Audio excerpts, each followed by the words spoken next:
Учебный год вступил в свои права, но в некоторых школах пока ведется активная подготовка к новому учебному году. Следует отметить, что многие руководители школ очень ответственно подходят к соблюдению всех норм безопасности.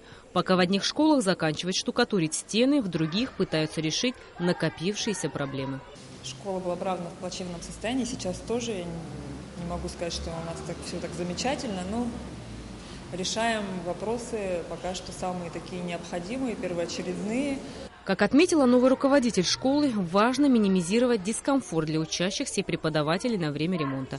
Необходимо организовать учебный процесс таким образом, чтобы это не сказалось на качестве образования.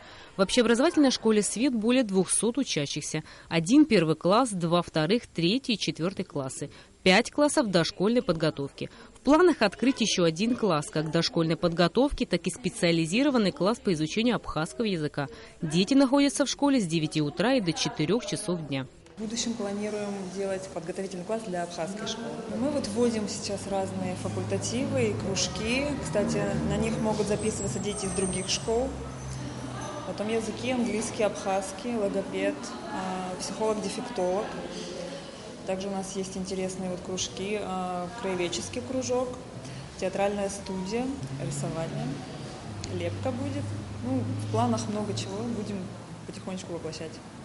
Напомним, что весной этого года в общеобразовательной школе «Свет» из-за несоблюдения пожарной безопасности одна из учениц получила серьезные ожоги. Сейчас в школе полностью приведена в порядок проводка. Выполнен косметический ремонт. Расчищены кабинеты, которые многие годы просто были заброшены и завалены разломанной школьной мебелью.